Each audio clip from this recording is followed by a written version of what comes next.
Good morning, everyone. Tina Spalding Trance Channel here today for our Daily Course in Miracles lesson together. Today we are doing lesson number 102. I share God's will for happiness for me. You do not want to suffer. You may think it buys you something and may still believe a little that it buys you what you want. Yet this belief is surely shaken now, at least enough to let you question it and to suspect it really makes no sense. It has not gone as yet, but lacks the roots that once secured it tightly to the dark and hidden secret places of your mind. Today we try to loose its weakened hold still further and to realize that pain is purposeless. Without a cause and with no power to accomplish anything, it cannot purchase anything at all. It offers nothing and does not exist. And everything you think it offers you is lacking in existence like itself. You have been slave to nothing. Be you free today to join the happy will of God. For several days we will continue to devote our periods of practicing to exercises planned to help you reach the happiness God's will has placed in you. Here is your home, and here your safety is. Here is your peace, and here there is no fear. Here is salvation. Here is rest at last. Begin your practice periods today with this acceptance of God's will for you. I share God's will for happiness for me, and I accept it as my function now. Then seek this function deep within your mind, for it is there, awaiting but your choice.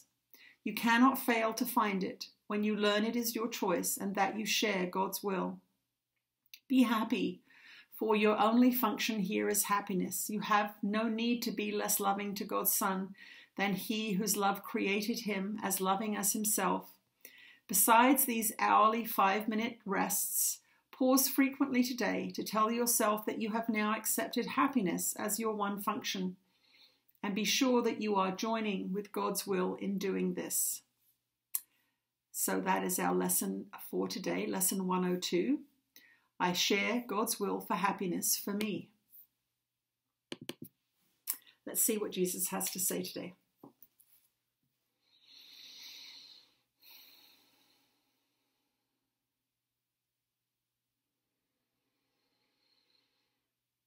You are blessed beings indeed. I am that one that you know as Jesus. And have you not noticed that it is always more preferable to be happy than to be sad? There is an innate knowing within you that this is the way that you are meant to be. When you are happy, everything is better. Your life is better. Your finances feel better. Your relationships feel better. Your opinions of yourself and others feel better. When you are suffering, when you're sacrificing, when you are out of sorts, as you say, everything, the very same things look awful. And so it is an innate knowing that happiness is preferable to sadness. It is an innate knowing that freedom is a natural preference over imprisonment. You don't have to study anything to know this. That is because it is God-given. That is because it is natural to be happy. So when you are sad, know that you have made an error of thought. You are not sinful. You are not bad. You merely have made an error of thought. So ask yourself, what thoughts am I having that are causing this sadness? I don't have enough money. That thought will cause you sadness. I'm not attractive enough. That thought will cause you sadness. I'm not a success. That thought will cause you sadness. And that means that that thought is out of accord with God's will for you. If you say, I am very successful, you will feel good. And that means you are successful. And that is the alignment that you are seeking. It doesn't matter how you define success. It may be that your idea of success is doing nothing all day long. That could be your idea of success and God's will for you, if that is your purpose, to be a non-productive person, and there are beings whose purpose is that indeed, that will make you happy.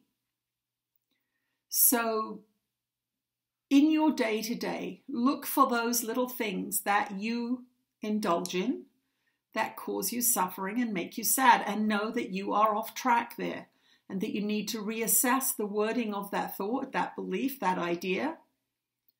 And in that reassessment, shift it around a little bit, turn it around, make it go back to front, upside down, and see which statement feels better for you. You are the master of your ship. You are the acceptor or the eliminator of your thoughts. Some thoughts need to be ignored and let go, and they will dissipate and go away. Other thoughts need to be paid attention to because they are inspirational. They cause you joy, and they return you to that natural state of happiness that is God's will for you. I am that one that you know as Jesus, and we will see you again tomorrow. Thank you for joining us today. The room is totally barren now, so Delphi's under the desk. Thank you for joining me, and we will see you tomorrow. Bye.